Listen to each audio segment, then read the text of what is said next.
Mày con trong gì vậy? Ừ? Con trong gì ấy vậy mà? Ừ.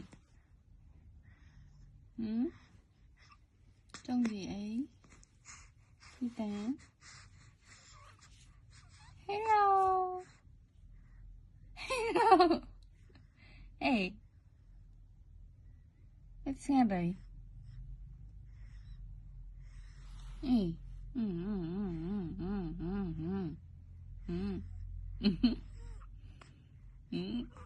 Thôi má. Vậy liếm. Thôi nha. Mấy thứ anh sẽ dùng. Mẹ cho tụi ta những thứ anh sẽ dùng. Thứ anh sẽ. Nhưng mà nó là nhầm cái chầm. Khôi cho mày. Khôn cái gì? Hả? Cố nó khôi mày. Nè. Khôi mày nữa á. Đi tà nữa á. Khôi mấy rơi nè.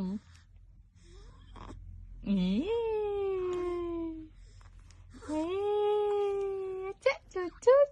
Chắc chút chút. Chắc chút chút. Chắc chút chút. Hai con khôi. Rồi nên khôi này. Nhô nhô thế đấy. Hả? Chút chút. Chút chút. Chút chút chút chút chút chút. Chút chút chút chút chút chút. Chút chút chút chút chút chút. Chút chút chút chút.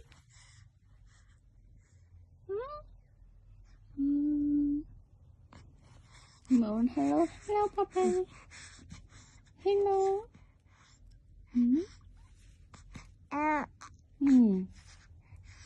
Ta chẳng dễ biết.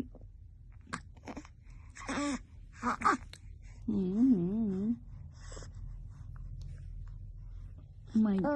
Mày. Con đang theo nhỏ nhỏ này.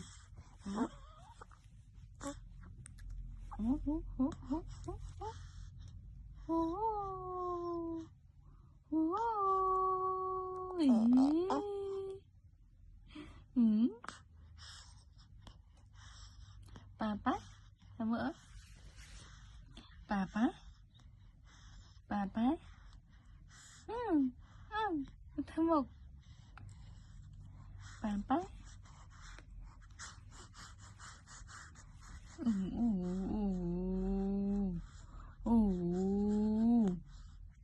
Ê, thơm một ngày trăng.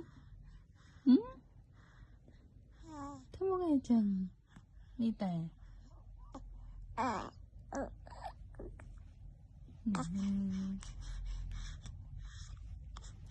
Ê, cái mày.